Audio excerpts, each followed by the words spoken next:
If you enjoy this content, please take a moment to rate and review it. Your feedback will greatly impact our ability to reach more people. Thank you.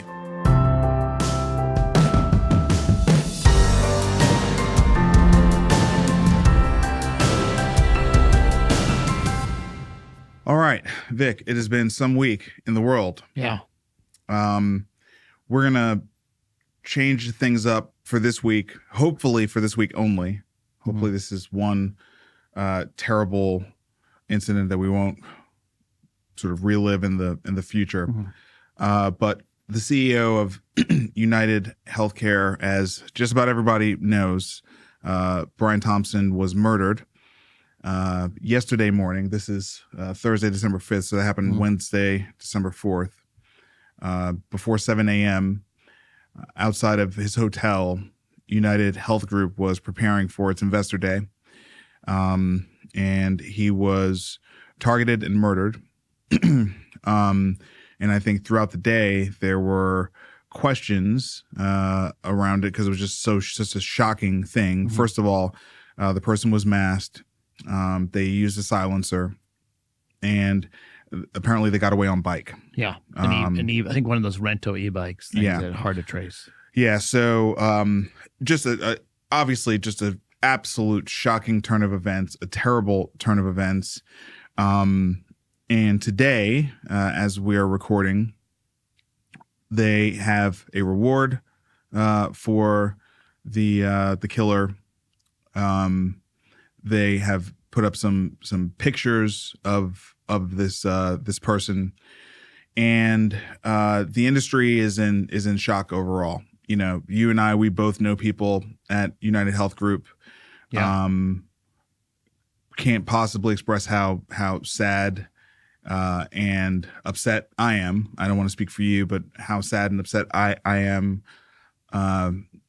for them. You know, I can't imagine what they must be going through. And you know, I think we have to at least briefly discuss the response on social media to this murder, which, you know, for me has just been really disappointing, and yet another sign of the ways that social media incentivizes sort of the worst behavior from us in society. You know, I feel like there was a time where we knew you can't try to justify murder, right? Political violence, for example. You may not like the policies that a politician is putting in place, but political violence is absolutely unacceptable. Right. It's unacceptable, right? You can never normalize or justify political violence. Otherwise, society will become violent, right? You can't say it's okay to do this. Never mind that this person has a family and coworkers and a community that loves them, right? And when you murder someone, you cannot take that back. Never mind that. But just the understanding of what happens in society when you start doing things like justifying murder. It's really sad and disappointing to see that. I first saw it on Facebook, and I saw it coming from people that I know. And I was disgusted by what I saw. So I don't know. I've been rambling a little bit here. Maybe I'll just give you an opportunity to say something. I didn't know him, but I know a decent number of people at United and in other payers and providers. Yeah. And he was for decades doing his best to help deliver healthcare to millions of people, and didn't deserve that. No one deserves to be shot down in the street. But by all accounts, he was hardworking family man. Seemed like really good person, and I'm just really sad. I'm sad for him and his family. I'm sad that social media is the way it is. And it's sad that we're talking about this now. And unfortunately, I don't think we're headed in a good direction. It's also scary that in New York City, someone can show up with a gun and murder someone else and get away. Yeah, I mean, it's not quite broad daylight because it was before 7 a.m. Yeah. So maybe like, it was still a little dark out. But this wasn't like in an alley or something. No, This it's is right in the middle of Manhattan. Yeah, right in front of the hotel. Right. And we're talking about, United Health Group. This is the number one healthcare company in America. So, the hotel that the CEO is staying in, this is a good place, right? I mean, yes. So, gosh, man, I mean, there's nothing good about this story. And we were discussing a little bit before we hit record that we have no idea how this will impact the future, but it is absolutely the kind of event that will impact the future. I don't want to say how, right? But this is not, this cannot be something that we collectively as society, and certainly people in the healthcare industry, won't respond to in some way, shape, or form. Yeah, I mean, I think what I believe to be true is violence does nothing except lead to more violence. And so there's no reason to take the action that was taken yesterday. And I don't know what will come after this, but it's not going to be, I don't think it's going to be good. No. And I do think that it seems to me with the election and the results from the election and social media broadly, not necessarily around this story, but in general, there's a lot of people that are really suffering. We talk about the K-shaped economy in almost like academic statistical terms, but there are real people that are suffering and they don't have any hope, or they don't have any way to get an education, get a job, live the American dream. And that is what makes me kind of scared and sad. It doesn't in any way excuse the action that was taken. It's not going to have any outcome that is going to help the killer's family. It's just going to be violence gets more violence and is bad. Yeah. And as we were saying before we started recording, anyone that views themselves to have,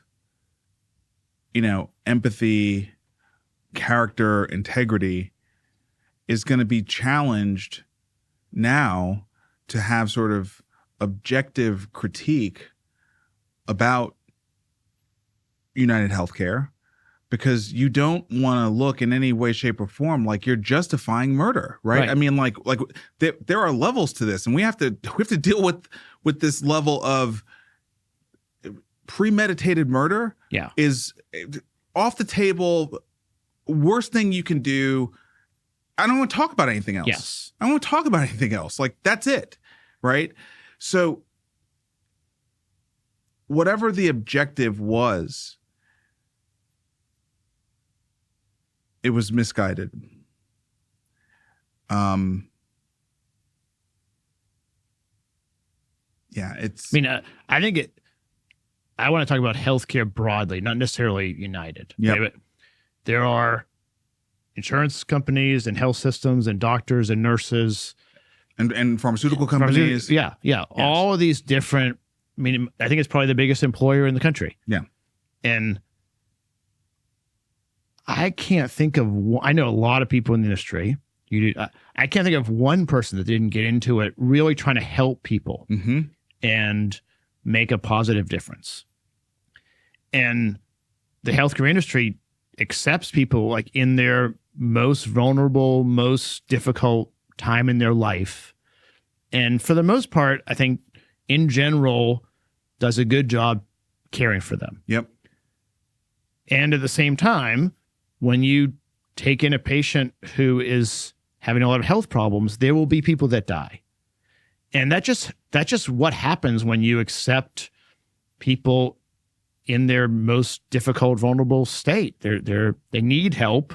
And our industry, what I like about it is we exist to help people get back to living life with their family and doing what they want to do. There's going to be people that die and have bad outcomes. There's going to be well-intentioned healthcare workers at all different levels that make a mistake or do the best they can, and then the end result, even though it was a mistake, just didn't turn out. And there's no excuse for taking it out on the people that are trying to do the best they can. Yeah, I think maybe I'll just add on and say it's such a big industry that there are also bad actors in our industry, right? I mean, we know that there are some physicians out there that have become pill mills and have kind of become, drug dealers in effect, right? I mean, and still everything you said is true, right? And there's a accepted process in the legal system to try to work through that. That's right. That's right. Again, I feel like you and I are not just responding to this horrible act, but to the sentiment that we've seen on social media that has become normalized and is getting all sorts of engagement and support and things like that. And to me, it's such a disappointing view, but also a sobering view, because it is what it is. It's like I can't make it not happen. It is happening. And my commentary on it is, A, it's really disappointing, but B, it is also happening. And what are we going to learn from that, right? What is it we as an industry are going to learn from the fact that is the sentiment? I haven't felt this way in a long time, but the last time I had this kind of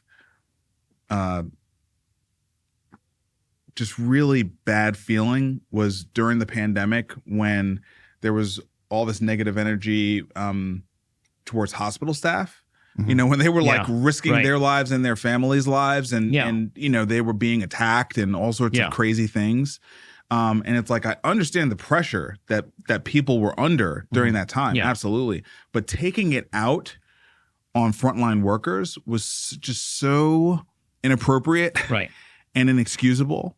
And this is kind of the same thing, it's just like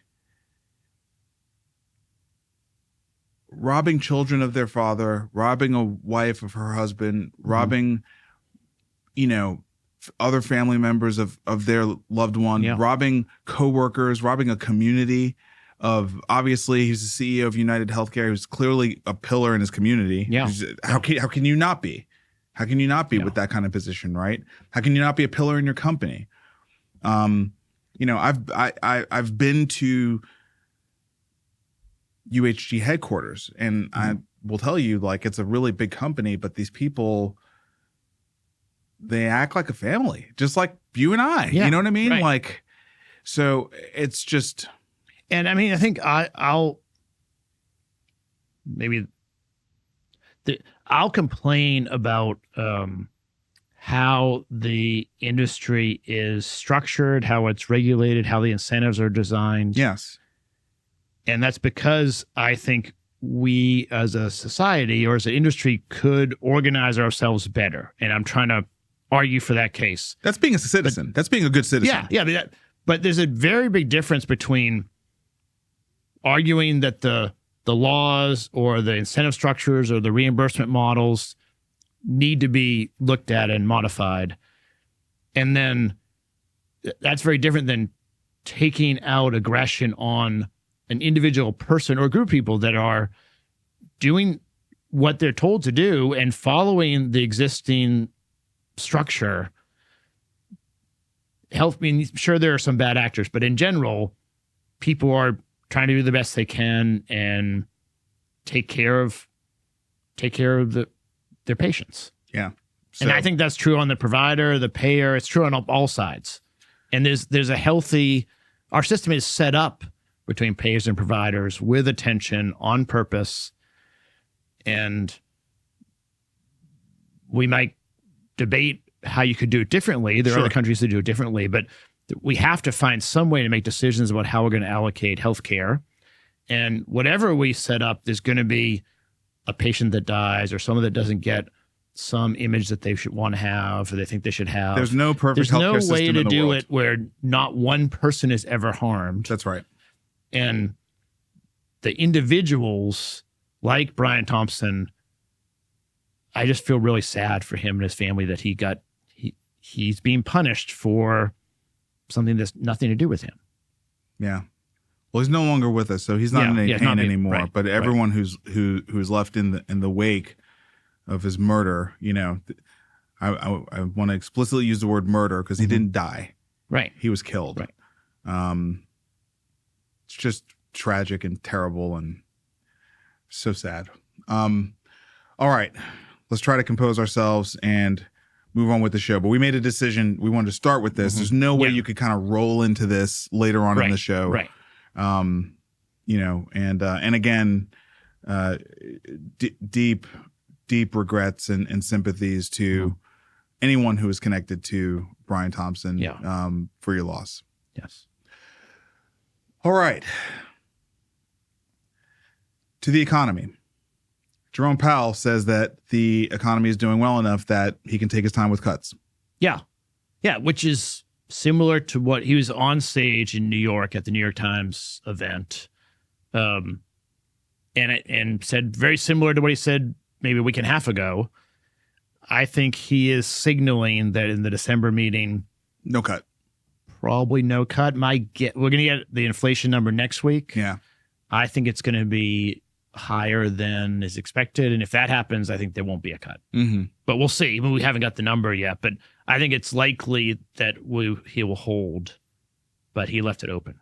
Okay, let's move to VC markets. Cleerly raises $106 million from Insight Partners for AI heart health early detection. I am a Cleerly user. I love this company, so I'm thrilled that they are going to be around for much longer. I think this is the gold standard in cardiovascular scanning and imaging. And if you've never experienced a Cleerly scan and sort of your doctor walking you through all of your arteries and actually like tunneling through them with you and showing you in 3D exactly where the plaque buildup is. Yeah. And here's, is it stable? Is it not stable? It's unbelievable.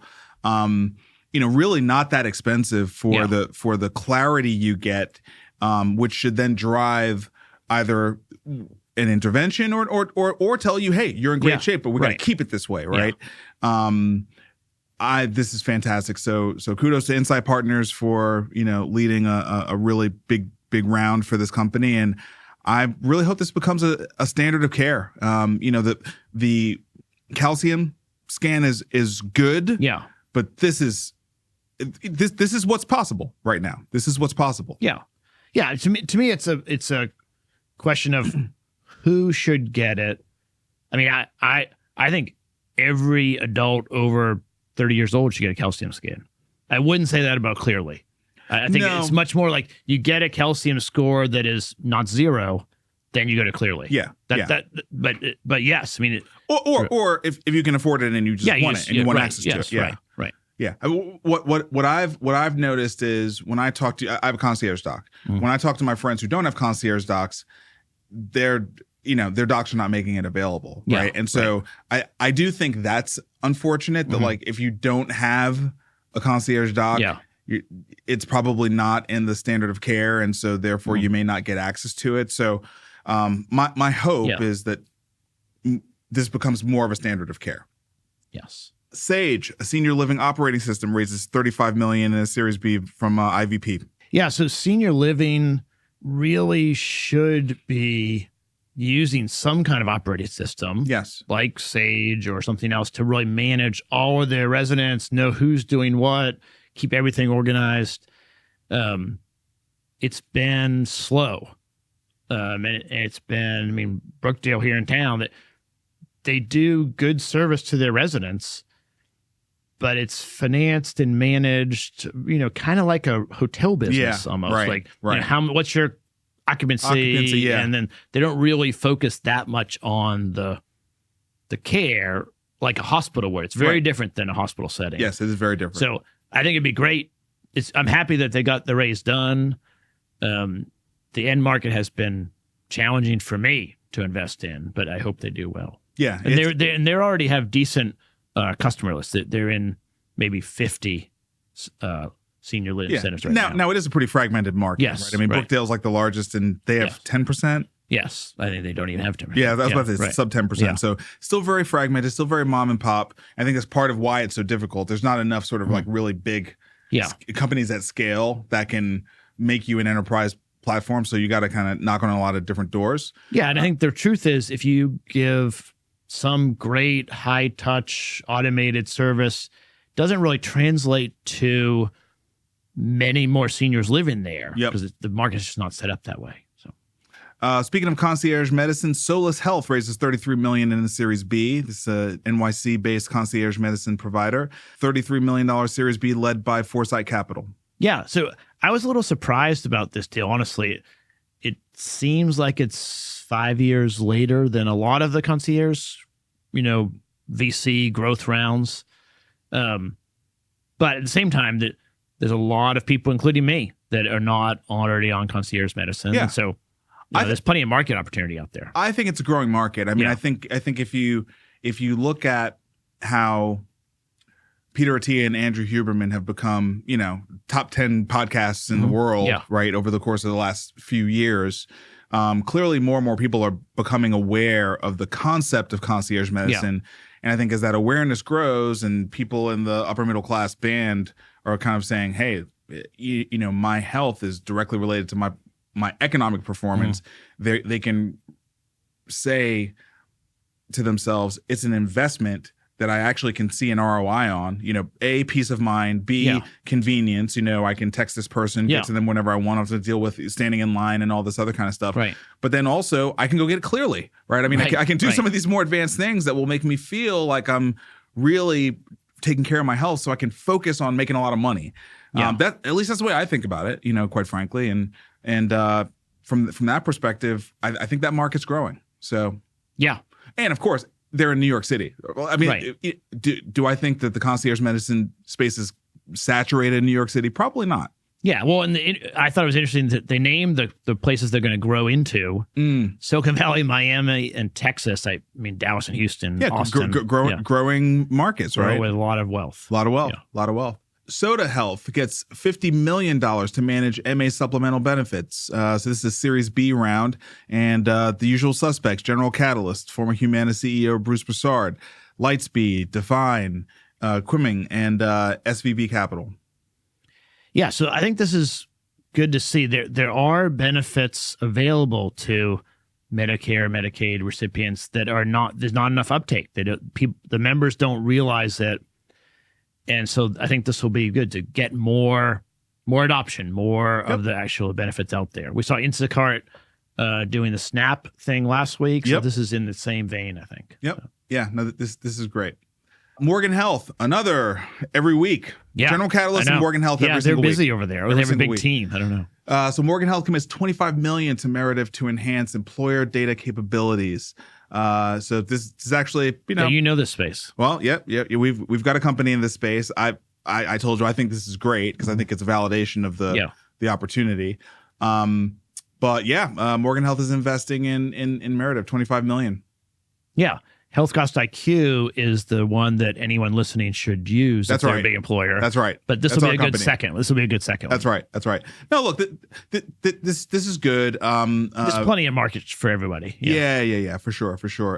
One thing that was interesting in this article was talking about Truven, which I didn't know that Truven had, I guess, gotten rolled up into. Yeah, I didn't know that either until I read this. Yeah. I heard about Truven a lot, back when our buddy Jason was running Stratasan. So, I don't know. I think I'm feeling pretty good about our chances. to coexist. Yeah. Let's call it to coexist in the market. Amazon taps Hinge Health as an MSK care partner, expanding their digital health benefits program. So they've added on to they've have Omada, Talkspace, Rula Health, and now they're adding Hinge Health. Yeah, so they're kind of building out a digital health suite of services for a variety of disease states. I would imagine they'll keep going.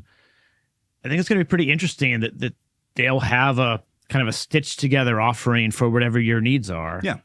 And I mean, and they really are picking like the top consumer brands, if you can call them. I mean, Talkspace is obviously a big consumer brand.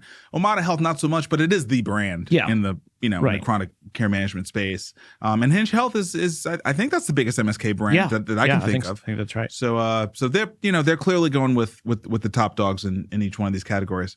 Okay, Elon Musk's multi-billion-dollar pay package is rejected again by a judge. We were talking before we hit record that Elon has already moved the incorporation of Tesla from Delaware to Texas. He's been ranting about Delaware. He's been part of the movement to start a Texas stock exchange. Texas. He very much dislikes what's going on in Delaware. But you and I read this article, and we could not wrap our head around why this pay package hasn't just been approved. The shareholders voted for it. The shareholders believe that Elon needs to be incentivized to focus on Tesla. That seems pretty reasonable to me. I mean, if you are looking at all the things he's doing, how else are you going to incentivize him to focus? Yeah, a shareholder brought a lawsuit in Delaware claiming that it was an unfair pay package.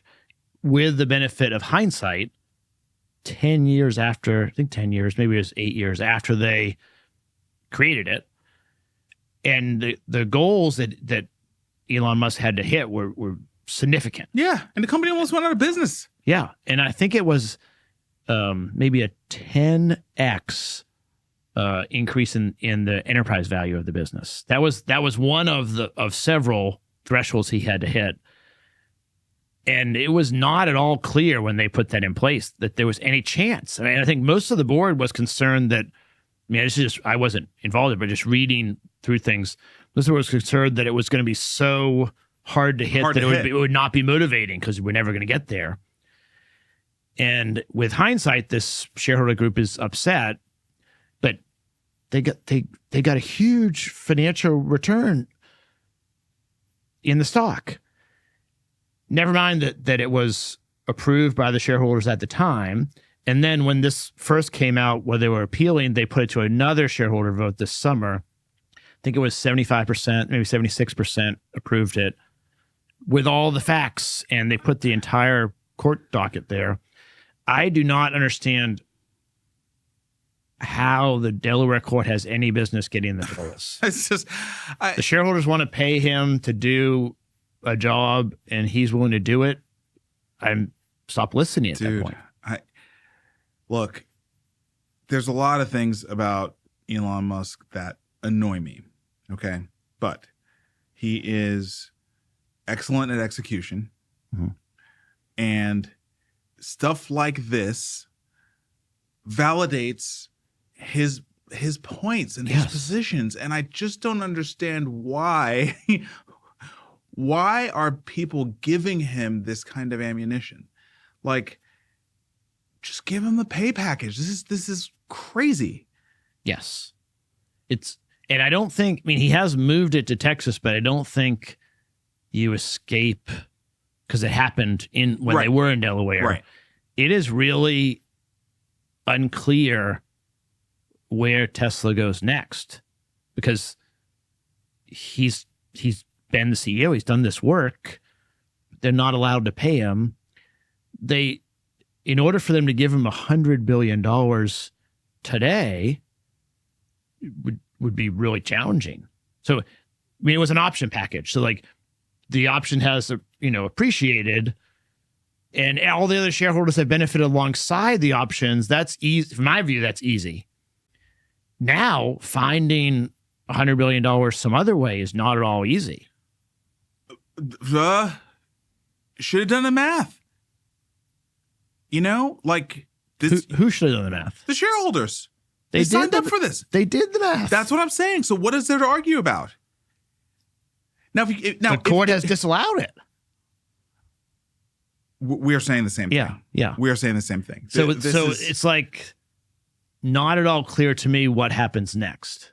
But it's not good for Delaware. No. I mean, no, no. I don't know if I want to organize in Delaware companies anymore. Yeah, no. I mean, we do a deal. Here's the incentive. Right. We do proper approvals. Right. You hit everything.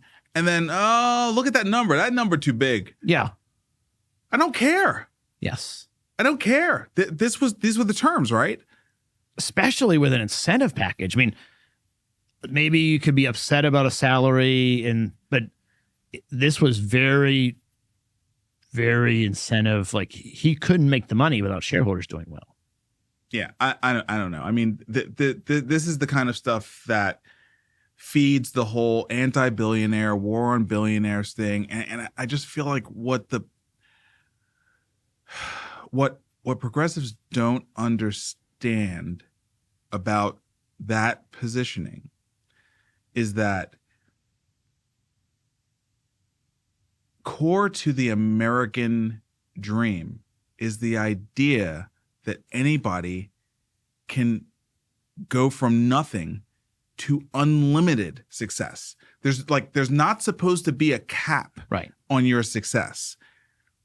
The minute you put a cap on someone's success, it feels fundamentally un-American, and you open yourself up for all sorts of, communism, Marxism, all this kind of stuff. It's like, don't do that. Don't do that. Yeah, because there's a lot of people. Is it half of America? Is it 60%? I don't know, but there's just a lot of people, probably on both sides of the aisle, who don't think that is American to do. Yeah, I don't think it's American. I don't think it's American, and I also think it destroys sort of economic value. If you don't allow people to have the incentive to make a better life for themselves and take risk, and if they succeed, they do really well. And if they fail, they don't. It betrays trust in the fundamentals of the market. Yeah, the contract doesn't mean anything. Why did I kill myself to deliver a result that nobody else could have delivered? Right. Why did I kill myself to do that? Yes. Just to have the pay package that you agreed to be overturned by the court. Right. When 76% of the shareholders are fine with it today, after the fact. And I think about our portfolio. I mean, we have every one of my CEOs has equity and options. Yeah. Do we get to just take their equity back? Do we get to just say, sorry, I know you hit every goal and we agreed to this performance-based option thing? I think the answer is yes. Now, we wouldn't do venture deals very long, but but after the fact, you can go to court. Yes. That's your point. When you say yes, you don't mean like it's something we wouldn't do it, but anyone in our portfolio companies that decides after 5 or 10 years that they now don't like it. See, and like this is the long term, and this goes to your point about Delaware and Texas. Yeah. This is the long term stuff where you might just see a whole bunch of VCs saying we're going to incorporate in Texas. Yeah. Instead of Delaware, because that's crazy. Yeah, we need to have a rule of law where if some percent, it's definitely under 76% of the shareholders agree, it's finished. Yeah. And I don't care what the contract is. If all the shareholders agree, that's why the business exists. The FDA issues final guidance on post-market updates to AI-enabled devices. This is good news. The FDA is recognizing that AI updates are continuous. Mm-hmm. The models are constantly being trained and tuned and tweaked and whatever the right words are to talk about how AI models develop and evolve over time. And there's no reasonable way that the FDA can continue to sort of track that. And so you can continue to update your devices with the latest AI updates without having to run it back through for an FDA submission. This is good. Which is good. This is good. They created a bunch of new acronyms that I can't remember in order to memorialize it. Yeah. Common sense regulatory policy. Good. This is good. Trump picks Paul Atkins to run the S.E.C. and Bitcoin goes to 103. Yes. I mean, he has a ton of Bitcoin and crypto holdings. Guy He's loves consulting. crypto. Yeah. He loves crypto. Yeah. And he's now running the SEC. Dude, I mean, I've been listening to crypto podcasts like over the last week. Dude, everyone is just so to the moon excited. To the moon excited. Yeah. They were all like, this is it. Like, because they all thought it was going to take like 10 more years. Right. No, like no one, you got to remember, like the whole Trump aligning himself with Bitcoin happened this summer. It happened in Nashville in July. Happened this summer. Yeah. This is not like, this was not the roadmap. Right. So to go from where we were the beginning of the year, right, to where we are right now is just crazy. And I think, as you and I have talked about, the general public, and I think also a lot of business people and a lot of smart VCs, if they haven't been dabbling and keeping at least a couple of toes in the crypto world, I think they're going to get real whiplash about how real this is about to be, how legitimate crypto is about to be as like a means of doing finance. Yeah. Very quickly, this is going to become legitimate financing. Yeah. I mean, I think by next Thanksgiving, there's going to be very competitive financial markets that are fully on Web3. Totally agree. Yeah. Totally agree. I'm with you 100% on that. And let's step back from that, though. The U.S. should be a leader in blockchain, crypto, Web3, whatever you want to call it. The world is waiting for us to be the leader. Right. And the reason we need to lead is we have the U.S. dollar. Yes. And we have Silicon Valley. Yes. And we used to have the court systems. All the stable coins are already denominated in USD. Yes, right.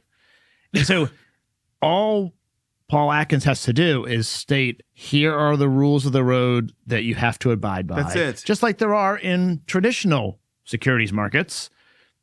And then if someone doesn't follow those rules, then fine, throw the book at them. But dude, it hasn't been any clarity.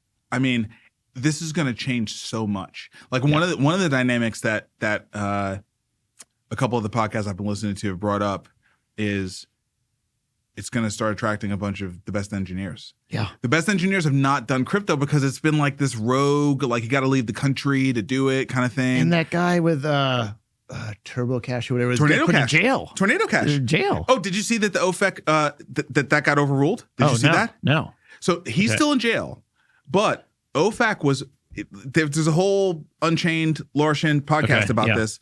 The OFAC, whatever they put the sanction, they had a sanction in place. A bunch of people's money is locked up in Tornado Cash. For the listeners, we're kind of going down a rabbit hole here. Tornado Cash is it's called a mixer, and basically it's a way to have private transactions on the Ethereum. Yeah, it's a way blockchain. Like you and I both put our ETH coins in this thing, and then someone buys something out of that, and it's unclear who did what. It was. Right. Yeah, exactly. So it's a way to have privacy, like in blockchain transactions. Right. So anyway, like because North Korea was using it, no question, North Korea was using Tornado Cash. That's like known fact. OFAC, which does important work, put a sanction on the whole thing. So like consumers got hurt, their money's been locked up for years now, I think. And that just got overturned in the courts. So I think Tornado Cash in January gets unsanctioned. Yeah. The money gets freed. Everyone starts to use it again. I'm sure the new Trump regime is going to be like, Tornado Cash is fine. Yeah. Do what you want with it. It's going to be a totally different world, Vic. Yeah. Next year. It's actually good that I'm so glad you're crypto literate. Yeah. Yeah. If you're not now, you got to catch up quick. Yeah. Yeah. This would be hard if either you or I was not crypto literate. So I'm happy you are. Yeah. All right, let's keep moving. Trump taps Vance aide Gail Slater as top DOJ antitrust cop. Yeah, so this is a break from the rest of the appointments in my mind, and it's not surprising. Trump has been pretty vocal about wanting to rein in big tech or crack down different, adverbs. So it's not going to change that much from the Biden administration. I hope they pick fights they can win, because I think the last DOJ didn't win it very much. Yeah. But Trump is going to continue, kind of looking at should we break up Google? What should we do with Google? And then the rest of the Magnificent Seven, I think, are still going to be in review to make sure they're behaving properly, which probably is fine. It's good. Yeah. And I'm in favor of that. I mean, this was kind of we talked about RFK. The promise to RFK was really HHS. This was the promise to Vance. Yeah. Right. Right. Vance deeply cares about this issue. He's kind of a Peter Thiel protege. Yeah. And here we go. So let's watch this space. Gail Slater in place as the head of DOJ. Insurers collected billions from Medicare for veterans who cost them almost nothing. So this is a story about how if you were a veteran, you're getting your care from the VA, but then you have this Medicare Advantage coverage that you don't need because you've got your coverage from the VA. Mm-hmm. But taxpayers, we're paying for like an additional plan for you, and there's no real cost. So MLR is great. And it's great for the plans. Yeah, great for the plans. And so they're making a lot of money. Yeah. And the plans call the veteran, and they interviewed this gentleman and a bunch of people. And they tell the truth, which is, well, the VA doesn't have everything you might need. Right. You might need a specialist. You might want something else. And you're American and you can get this, and it's your right as a over 65 retiree. Yep. I agree with all that. But the VA and Medicare and Medicare Advantage are all run by the federal government. Yeah. So like we could get our act together and just say like, okay, let's have a different coverage plan for veterans because they don't need the same exact coverage. Yes. I mean, I'm not trying to hurt veterans, but they don't need the whole thing because they have the VA. The VA is great. I mean, the VA is leading in a lot of places. No, of course. And look, I mean, there's a big question. I mean, in the last 24 hours, I saw Elon Musk tweeted talking about all the inefficiencies in healthcare specifically. So he's starting to kind of put his eye of Sauron on healthcare, which it's only $1 trillion a year we spend in infrastructure. So. Well, I mean, here's the thing, right? People keep talking about firing people. That's not where all the costs are, right? The costs are in our industry. Yeah. Okay. Right. And so it's in government spending. It's in government. Yeah. It's in defense and it's in healthcare. Yeah. And things like this, it's like, are you going to cut veterans, spending? No, but if you're double spending for veterans, then you should cut that, right? Or you should find a way to like not have a full duplication and like maybe take the Medicare Advantage benefits and add it to the VA plan. Ask 1,000 veterans, like, what do they use this for? And then give them a package that has that. Yeah, we're not talking about giving veterans a substandard plan, right? But if you're giving them two plans, how about combine it into one good plan, right? I mean, all right, this is a good interest story as we're into this interesting time in the world, and different countries are taking different stances on things. In the UK, the lawmakers have approved medically assisted suicide. So this is something that in America, I think only in Vermont and maybe in some situations New Mexico. It's Vermont and New Mexico. Yeah. Vermont is, I think, more clear cut, like period. If you're in Vermont, you can do it. I think in New Mexico, there's like certain situations you have where you to can have do it. Some number of months remaining, or something like that. There's some there are guidelines. Right. You can't just commit. But in other 48 states, you cannot do this. Right. But in the UK, they say apparently it's going to take 2 years to become law, but they have now approved it. Yeah. Yes. I just our whole globe, but the U.S. particularly, and Europe, we have a lot of aging people, and the boomers are used to getting what they want, and they don't know what they want, but they want the right to make their own decisions. Yes, and I think this is a trend that's going to continue to grow. I don't know what the right treatment is. Right. I think it actually is good in the United States that we have all these state experiments, and then it can bubble up to what's working well. You can go look at what's happening in Vermont and New Mexico, and other states will try different things. But it's something as healthcare industry folks, we have to monitor it because it's important. I mean, the last year of life is a huge source of spending. Right. And it's a huge source of suffering and pain and really poor quality of life. And I think we, as an industry, could do better. Yeah. I mean, hospice is the easy place to go, but hospice often is it's hard to know when to go to hospice. And the physicians are not trained on advising all the different family members of how to navigate this. It's just a different skill set.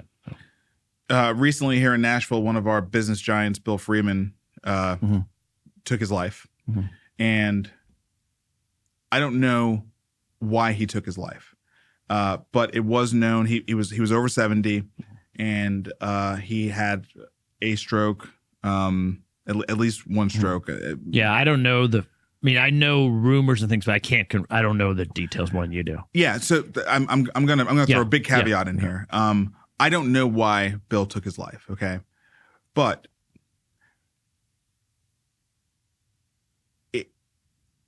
when I read this story, it makes me think, if someone like Bill decided his health was failing in a way that he didn't want to, he didn't want to suffer any longer, right? This kind of law could allow that to happen in a way that could have been collaborative with the family and could have had, could have brought peace to everybody, and wouldn't be something where someone would feel they need to do something desperate by themselves, right? And that's where I feel like there's some real kindness in this kind of legislation, because it's like if people it's almost the same as like, if people want to take their life, there's not a whole lot you can do to stop them, right?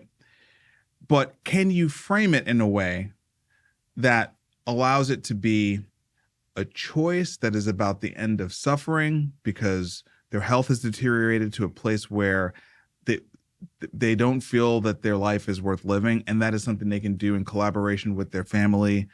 And I don't know. I mean, I just think that there's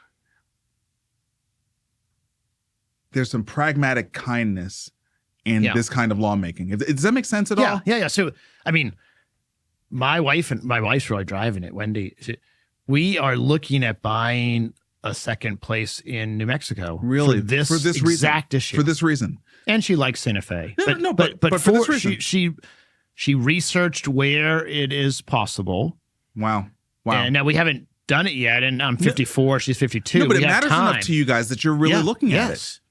And I draw a very big distinction between end of life.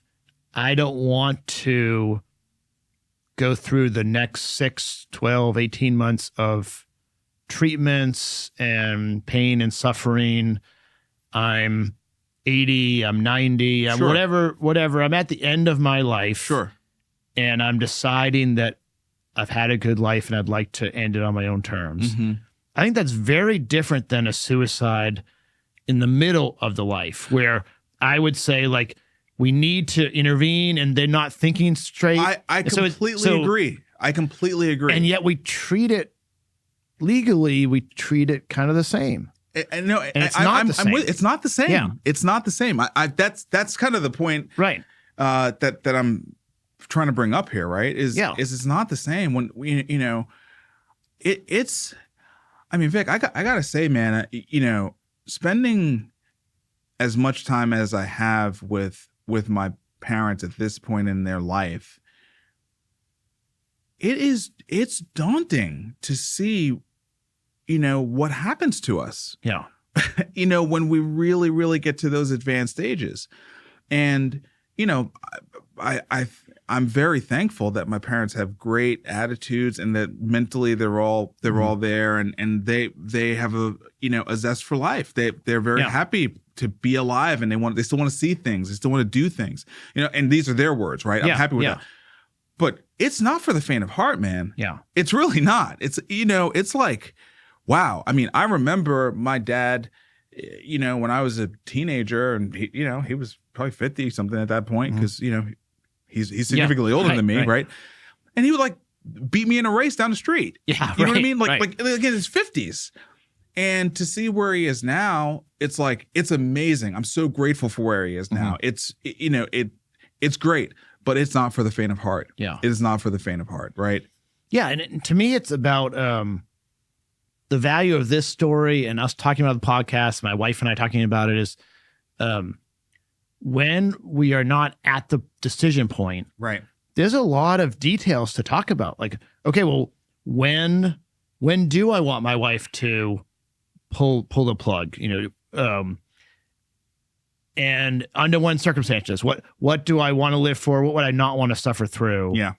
And these are not easy to understand choices, and there are a lot of nuance behind it. So it takes talking about it over many years, I think, and then being honest with your other family members.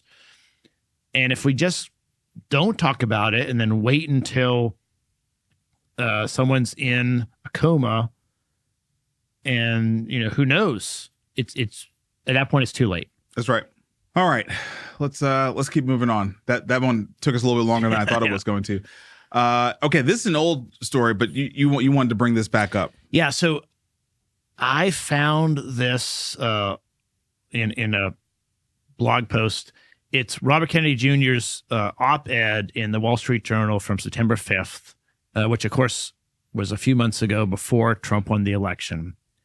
And he lays out, I think it's 12 points that he thinks would make a big difference in the health of America. And they're very tactical. And I wanted to bring it back up. We'll put it in the show notes. It's not that there's that much different from what he has signaled or we've talked about here before. He's interested in food, getting people healthy, kind of aligning incentives around scientific research, but it is very tactical and detailed. Yeah. And so I think it's likely he's going to do something very similar to what the list he put in the Wall Street Journal in September. Yeah. So we'll avoid talking through it all, but we'll link in the show notes because I agree. It is good now that he is the head of HHS to see what he was talking about back in September. Important story here. U.S. officials urge Americans to use encrypted apps amid unprecedented cyber attack. A Chinese government-affiliated hacker group called Salt Typhoon infiltrated U.S. telecommunications companies like Verizon, AT&T, all the big ones, and established a presence in their network systems. And the FBI is telling us now that they have not been able to get them out of the system. And furthermore, they don't have they cannot predict a time frame when they will be able to get them out. So their advice is that we should use encrypted phones and encrypted text messages because the Chinese government can see whatever we're saying back and forth. And so they can see who you're calling, they can listen in, they can read your text messages. Now, I'm not sure the Chinese government cares who I'm calling, but it's just an interesting. I was not aware that our government could not beat them like this. Yeah, I mean, listen, Signal by default, right? Which, by the way, Signal is an app that I'm starting to use by default with people. You know, just because. Yeah, I just don't trust any of this stuff, man. It's just everything is. It's insane. It's insane. Yeah. So just protect yourself. Yeah. WhatsApp, Signal. You can't get end-to-end encryption with Google Messages and iMessage, but you need to turn it on. But just understand, like, these things have been compromised at the root network level, and it's not going back. No. Anthem reverses plans to put time limits on anesthesia coverage. This has been a hot story over the last 24 hours because of everything that's gone down with Brian Thompson's murder. But Yeah, so Anthem is trying to get control over their anesthesia costs, and they put in time limits for surgeries based on sort of what they have seen as the average or normal time limits for various surgeries. And it got huge public opinion against it because it's scary. Right? Like, I go get a surgery on my hip or whatever, and if my surgeon and my anesthesiologist need to keep me under for half an hour longer, they're going to do that. And so Anthem not reimbursing that, the patient's going to get a bill, or it just doesn't make sense. Really. Yeah. So. Yeah. And, this feels like, this feels like one of those stories that like nobody would have even. Well, the next two stories, this one and the next one, are really about the payers and the health systems sort of sparring back and forth. Yeah. Which is how we do healthcare in America, but is messy. Yeah. Yeah. And particularly messy around Medicare Advantage. Yeah. So this is a story in the state of Minnesota where health providers are dropping Medicare Advantage, and it could affect coverage for 60,000 Minnesotans.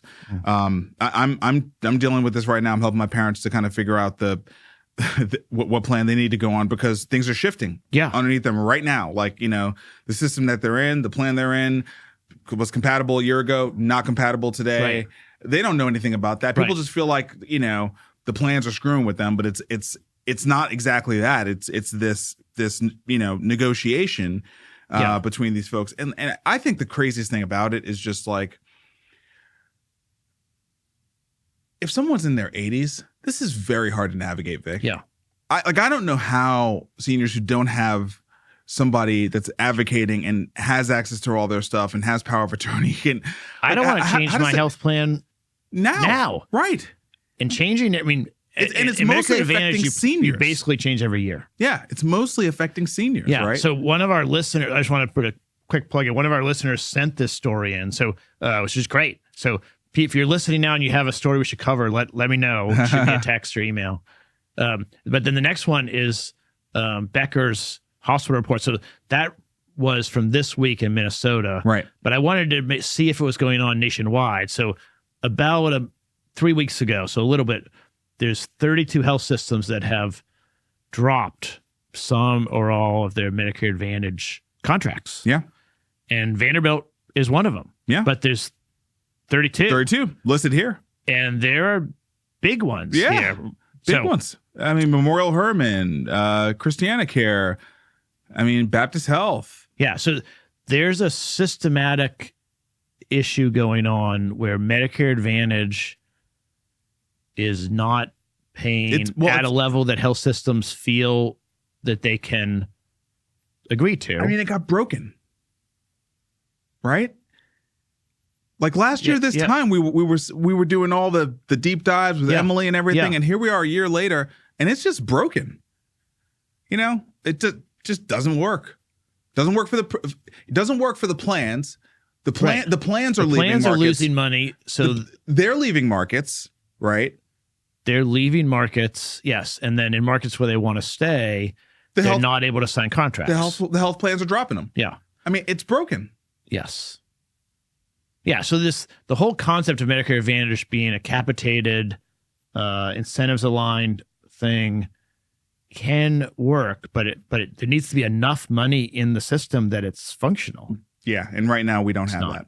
BMS is the latest pharmaceutical company to sue HHS over the 340B rebate model. I don't know what more there's to say other than 340B's got to change. 340B is clearly going to be a hot topic. For a while, we were just hearing about how the AHA won, but now the pharma industry is kind of lining up and saying, this has got to change.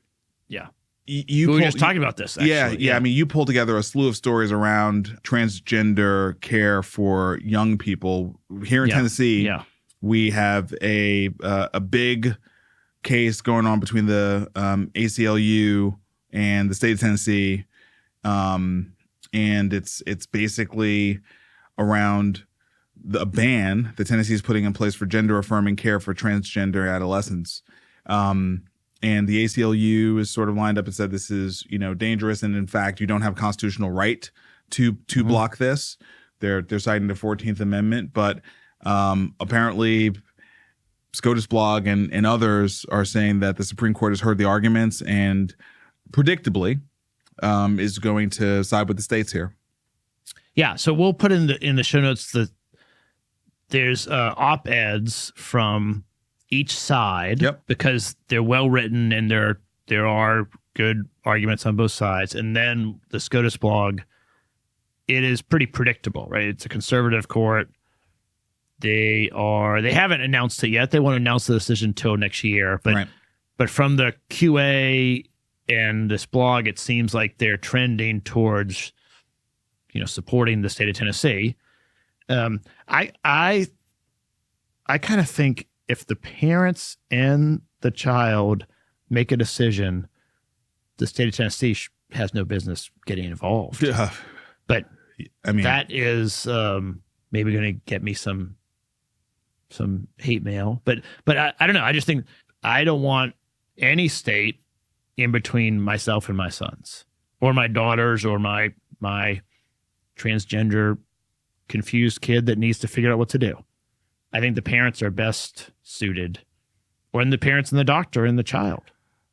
I mean, this is entirely predictable. And all the way through to the likelihood of the Supreme Court agreeing. That is just the era we're in. Yeah. And this will be, there'll be many more of these kinds of situations that will be popping up. Yeah. Starting at the state level, going up to the Supreme Court, backing the state. And the state will be a southern state like the state of Tennessee. Yeah. But I think the state of Tennessee is going to lead in a lot of them just because of how deep the red supermajority is here in the state of Tennessee. It's definitely a leader in many of these conservative policies. Yeah. And the American system, so I was talking to my son about this, the American system with the states doing 50 different experiments around these social questions, I think it's probably the least bad way to run a country. Yeah. But it's really slow. Yeah. It's so maybe eventually people will vote and make decisions and there'll be other states that try other things. But meanwhile, parents and kids are not able to get care in Tennessee. Yeah. All right. Long AI rundown. Let's start with Intel CEO Pat Gelsinger resigning after struggling to turn around the chip maker. So he's been there 4 years. It's been a pretty bad 4 years when you compare how Intel has performed versus NVIDIA. And Intel was just flat-footed when it came to everything in the AI world. Yeah. It's really sad to see what was, really one of the best American companies. The chip brand. Yeah. The chip brand and very powerful. And they kind of lost their way. They lost the culture of innovation and inventing new things. And it's hard to get that back. Once you lose that, it's, I don't know if it's over, but it's hard to get it back. It's really hard to get back. I have heard Boeing, similar Boeing. It's kind of the same. Well, Boeing is kind of in a duopoly. So, once they get their P&L together, I think they'll be fine. Intel, now they have incredible manufacturing capabilities and they do have really smart people. I have heard people say that they've been really, really beat up from a stock market perspective because they're not NVIDIA. Yeah. And that actually they're going to come back and kind of get it together. But yeah, just pretty rough. Yeah. Pretty rough. All right, let's see if we can run through because Amazon had the reInvent conference this week. And we can just sort of touch the basis. So Amazon came out with 4 models for different use cases. They have a really small one, a light one, a pro one, different levels. I think they are competitive with the other frontier models. So before this, Amazon didn't really have its own. Yeah, Anthropic was kind of what we thought for Amazon, right? Yeah. And then go to the next one. The really thing is that they're undercutting the market from price. Yeah. Which makes sense. Amazon is known for driving prices lower. That's right. And they're doing that here.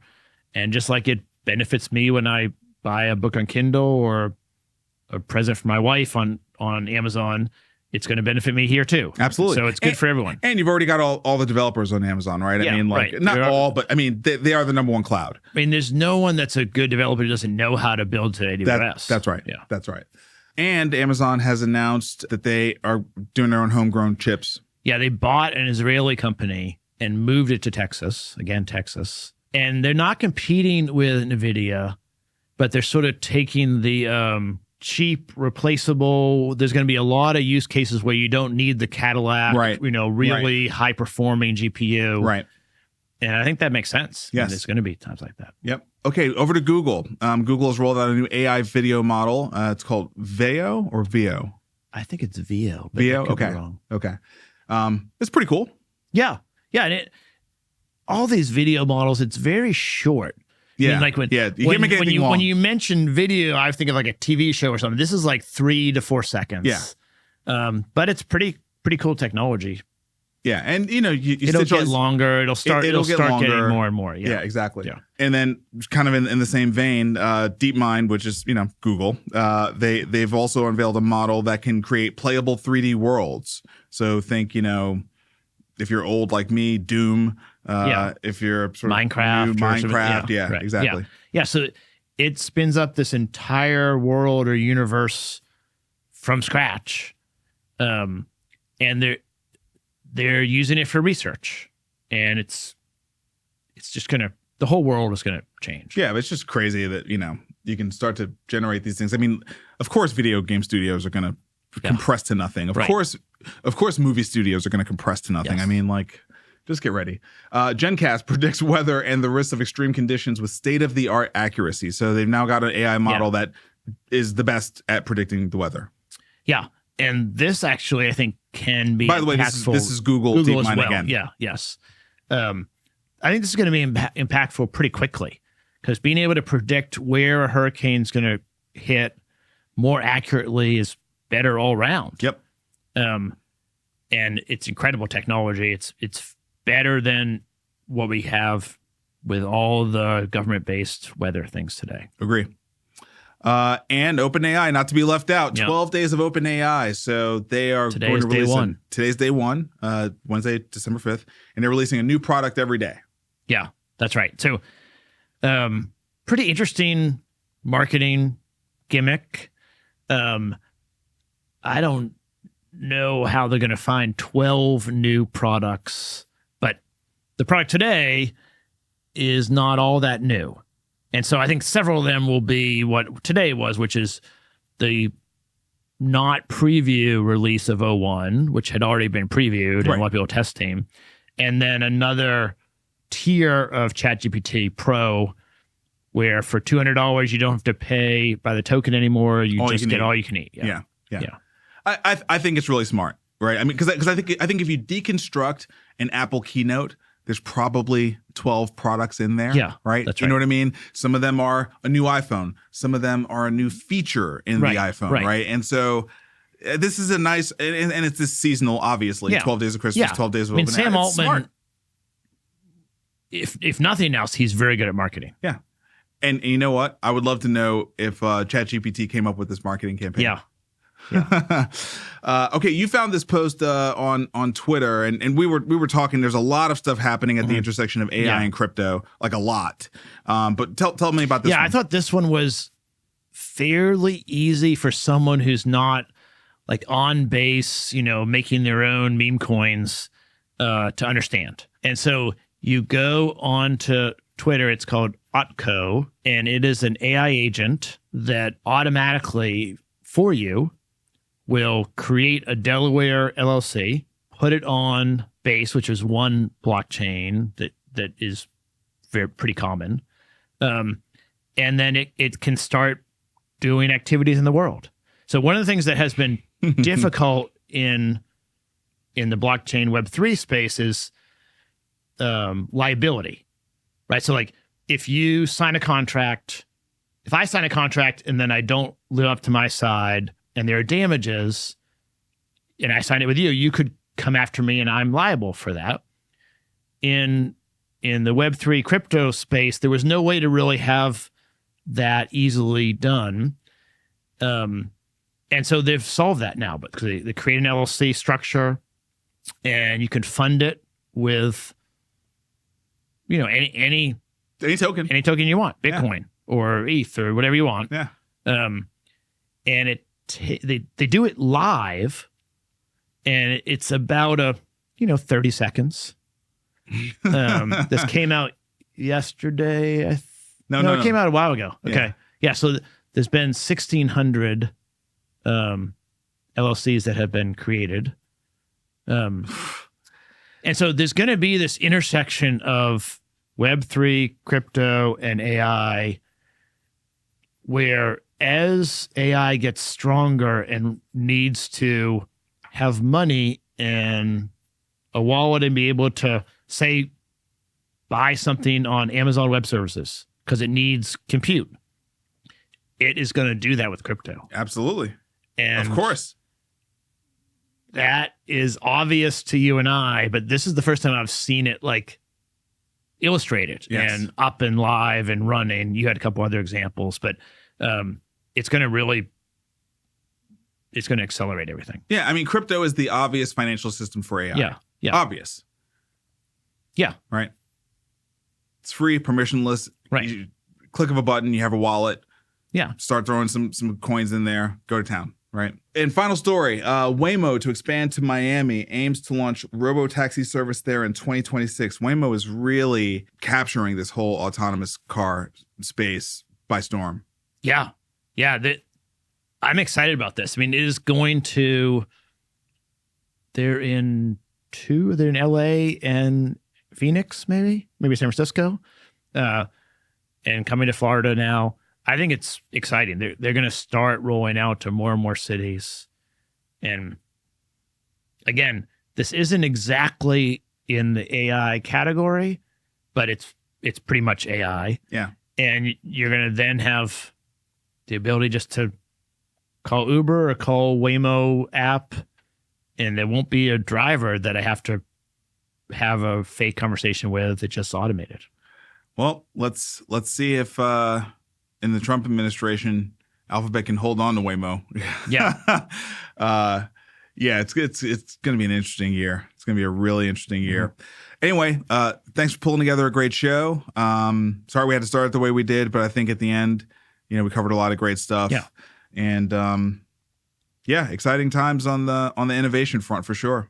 Yeah. Yeah. Hopefully we'll have some more positive news to talk about next week. Yeah, from your mouth. All right, man. See you next week.